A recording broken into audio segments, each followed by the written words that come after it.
Howdy. Today we will be taking a look at Microblaze Creations Military Titans.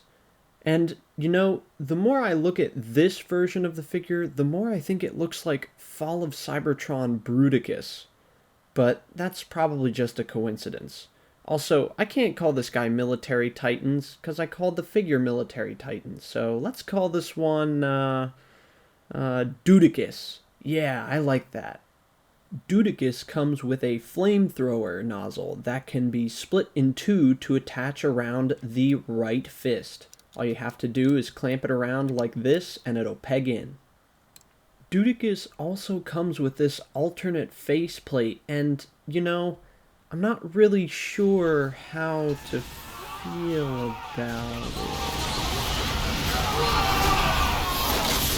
I want to go back, please take it off, please. In his robot mode, Bruticus is just indescribably good.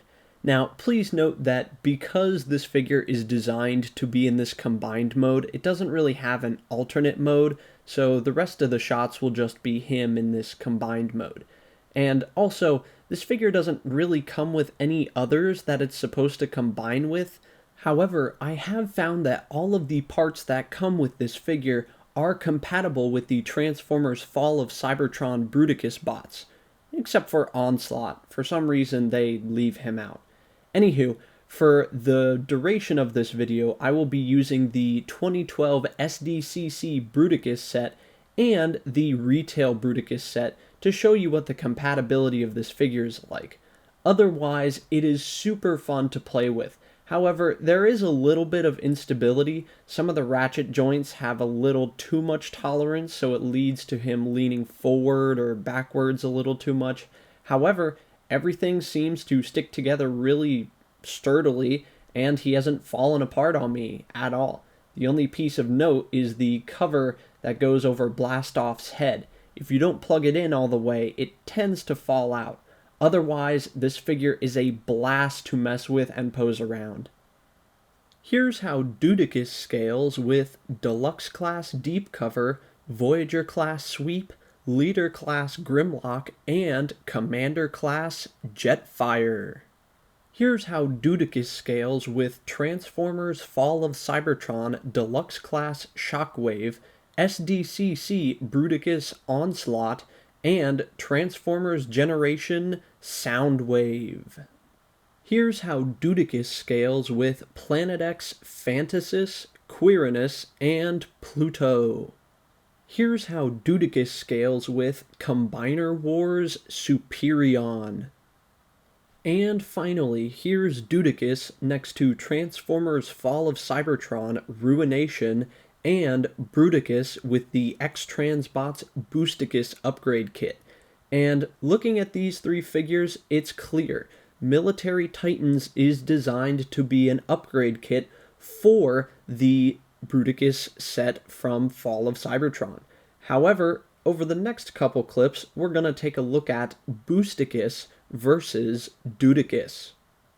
Now, I've had the x-transbots Boosticus set for my retail set of Bruticus for a long time. I've had it just about since it's come out because I thought the base figure honestly didn't look good enough. And now, looking at Bruticus with the SDCC Bruticus set, I've got to be honest, Boosticus is officially irrelevant. This Bruticus set looks so much better, and it is much more accurate to the game. It's a shame that they weren't able to use Onslaught, but if they had to replace Onslaught to make the combined mode look this much better, I'm all for it.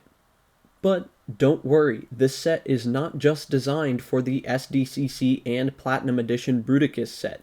You can also change out some parts with other colors on them to change it into the retail look, which looks like this. And, I can't say that I hate it. I think it's because they still retain the same blue color that Onslaught had, and there's a big argument in whether Bruticus in the game is supposed to be brown on the torso or blue on the torso, but honestly, I don't think the retail one looks bad, so if you're looking for an upgrade kit and you manage to find this one, go for it. And for one final comparison, here is Boosticus on the Bruticus retail set versus the Dudicus upgrade kit on the retail set. And I gotta say, it's just absolutely no competition. Dudicus wins over Boosticus every day of the week. Now, I'm not going to act like this kit is easy to find. I had to wait for months to pick this kit up. But if you are making a War for Cybertron or Fall of Cybertron collection, I highly recommend trying to track down this figure. And honestly, I don't know what I'm going to do with my old Boosticus kit. I think it's absolutely obsolete in the face of this one. This one is just so much better articulated, so I think I might just sell it so that someone else who might not be looking for something so crazy can enjoy it as much as I once did. I hope you've enjoyed this brief look at Dudicus by Microblaze Creations. Don't forget to check out the first video where I take a look at Military Titans as a standalone figure. If there are any other figures you'd like me to take a look at next, leave a comment down below. And as always, I'm Leo, reminding you that plastic toys don't belong in plastic prisons. See you next time.